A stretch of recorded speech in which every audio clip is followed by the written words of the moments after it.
When it comes to evangelism, it's very tempting to say to someone, you're not able to believe. You cannot believe unless God gives you faith. All these things are true, but it's very tempting to say that, but it would be very detrimental. It would be very detrimental to say that, and if we need an example of it, all we need to do is look at Paul with the Philippian jailer in Acts chapter 13. The Philippian jailer says to Paul and Silas, "Gentlemen, what must I be doing to be being saved?" And Paul said, "You can't do anything. You're helpless. You can't believe unless God gives you the faith." No, of course not. Paul didn't say that. "Gentlemen, what must I be doing that I may be being saved?" Paul said, "Believe, and you shall be being saved." Believe, exhorts them to believe. People still tripping over this a little bit. This is one of the issues, even after my last couple messages. They suppose I'm contradicting myself to say that you can't believe unless God gives you faith. And then to tell somebody, shake them by the shoulders and say, believe. But that's exactly what you're supposed to do. And again, I hope the example of Paul yesterday was helpful. Now I'm dealing with it on the evangelistic front. I hope it was helpful when I showed you Paul knowing the truth and yet shaking those mariners and saying, hey, unless you guys stay on the ship, nobody's getting out of here alive. Even though God told me everybody's going to get out of here alive.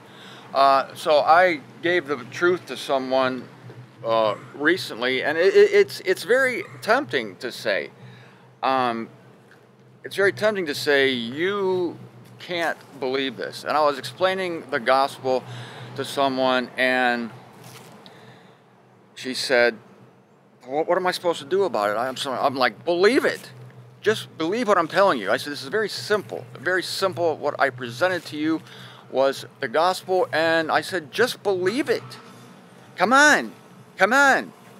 That's how you're supposed to do it. Come on, just believe it. And the example is Paul. And again, it doesn't eliminate my knowledge that I know that she can't believe unless God gives it to her to believe. But imagine telling her that. Martin, I hear this information you're telling me. What am I supposed to do about it? No, you can't do anything about it. You can't even believe. You can't believe unless God gives you the belief. I know this girl, and she would just fold her arms and say, well, I'll just sit here then until God gives me the belief. I'll just freaking sit here then. What's the use? This is the damage you do by trying to live in the absolute. It's ridiculous. People get all nervous about it, though. I'm denying the absolute truth by telling someone, believe. Come on, let's go, believe. What I told you is simple. Just believe it. Let's go. That's how you're supposed to present the evangel, and you're not contradicting it at all. It belongs to it. It belongs to God. You're just... And again, I have to tell people I'm speaking relatively. It's too bad I keep having to say this, but you might as well just be derailing God's plan of salvation, that it comes through heralds, through the exhortation to believe. You might as well just be derailing God's way of doing things when you tell someone, well, you can't believe. Is that how you're going to start the evangel? All right, I'm going to start it this way. You can't do what I'm going to tell you to do. You just can't do it. Only God can make you do it. And there's a lot of stubborn people who are just going to sit there and go, I just wait for God. We don't wait on the Lord these days, honestly. That was in the old days when the Spirit of God came on and off people. The Spirit of God now makes its home in us. And God now dwells in our life, and He operates all the circumstances in our lives. So what are you waiting for? You just do the thing that seems like the right thing to do. And there are no green lights in God's operation. You're not going to get writing in the sky. You're not going to get a dream in the night. You're not going to get an audible voice. God is the one using every circumstance to paint you into corners, and so you You just act based on all the information you have, on the Spirit of God making its home in you, and on the circumstances that God dictates. I'm waiting on the Lord to see what He might say. Why are you doing that? That's ridiculous.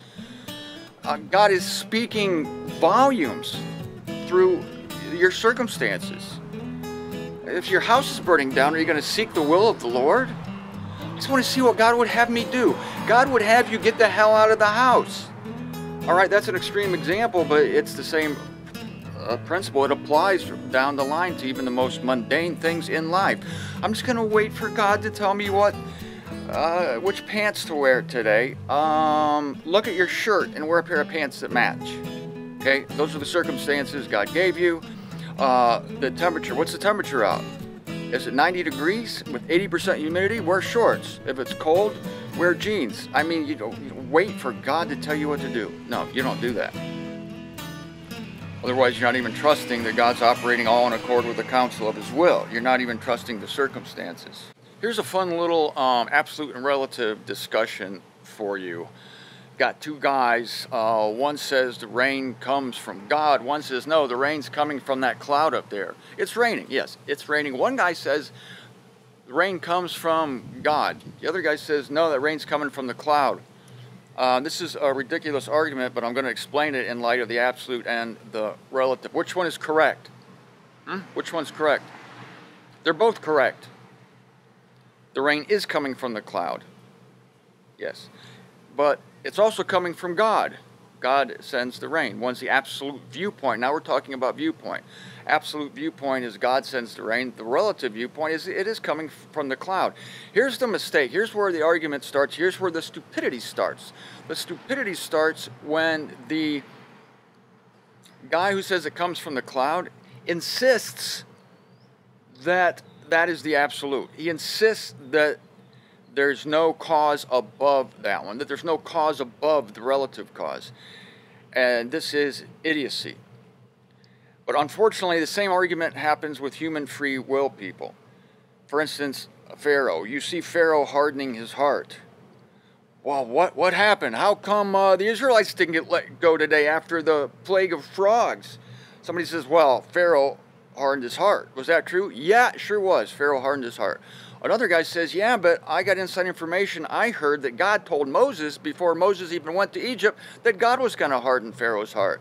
Oh, which one is right? They're both right. Nobody's contradicting anybody else. Here's the problem. The problem starts when the guy who says Pharaoh hardened his heart, which is a true statement as it stands, true statement. There's Pharaoh. He hardened his heart. You're not looking at an absolute cause there. You're looking at the relative cause. The relative cause was Pharaoh. The problem arises when the Pharaoh hardened his heart guy insists that that's the absolute viewpoint, that there's no cause above Pharaoh just being grouchy or being mean or being vindictive or stubborn. He's not stupid to say Pharaoh hardened his heart because there's a scripture verse that says Pharaoh hardened his heart. It says right there in the Bible. Martin, Pharaoh hardened his heart. Yeah, I agree. See, you can agree with these people. But then you look at him and you go, wait a minute, you don't think that's the absolute cause, do you? Like Pharaoh's mood, what he had for breakfast, his stubbornness. No, and then you show them God said that he would harden Pharaoh's heart. Do you know why Pharaoh hardened his heart? Because God hardened his heart. I'm going to say that again because it's so brilliant and simple. Do you know why Pharaoh hardened his heart? Because God hardened his heart. One's absolute, one's relative. And again, the stupidity is insisting, my viewpoint's the absolute. It's like saying the cloud. The cloud is the absolute cause of the rain. No. Saying Pharaoh's personal mood is the personal stubbornness. He had bad parents. Got kicked out of the Boy Scouts or whatever. That's why he hardened his heart. All that could be true. All of that could really be true. But the wise person, if it comes down to a discussion, will say, well, this was ultimately of God. That's where the free will people get lost. That's where they screw up. They don't think a will is ultimately of God. They think, get this, that a human's decision is the absolute. That's their problem. They miscategorize the absolute. They'll say that your decision, there's no cause for it. No cause, the absolute. God, and that's really pitiful. That's what free will is, though. It's free of influence. It's really pitiful to say that, because what you're basically saying is that God did not influence this will. Satan did not influence this will. Nothing influenced this will. This will, this person making the decision, is absolute. Got a question for you here. Since we're having all sorts of fun today, getting very entertaining here. Who crucified Christ? Who crucified Christ? Well, obviously the Romans crucified Christ. Yes, they did. Oh, Martin, but I read the scriptures. I'm smarter than you think, Martin. I saw the influence of the Jews there. It was the Jews pushed, the Jews forced Pilate's hand. So I say the Jews crucified Christ.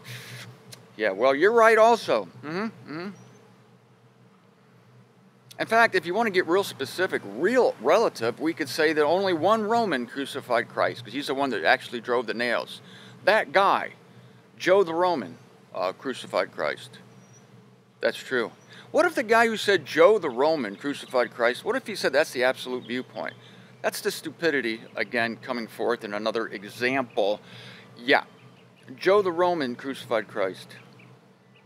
Even though that guy's right, but he becomes an idiot when he insists that his viewpoint is absolute, that this is the only reason Christ was crucified. No, the Roman government did it, and yes, the Jews forced the Roman government. But I got somebody who says, really going to raise the viewpoint. Somebody's going to say, well, no, Satan actually crucified Christ. Yep, that person is right too. That's right.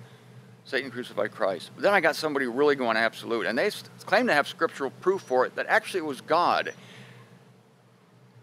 That actually God crucified Christ. I wonder if that's right. Yes, it is. And there are several verses that say so. This was according to the will and the predetermination of God. Everybody can be right, and everybody can be happy, and everybody can get along with everybody else, as long as there aren't short-sighted morons in the scene that will look at Joe the Roman and say that's the absolute, or look at the cloud and say that's the absolute source of the rain, or look at a human looking at Pharaoh and saying, Pharaoh, he had a bad childhood. That's the absolute source.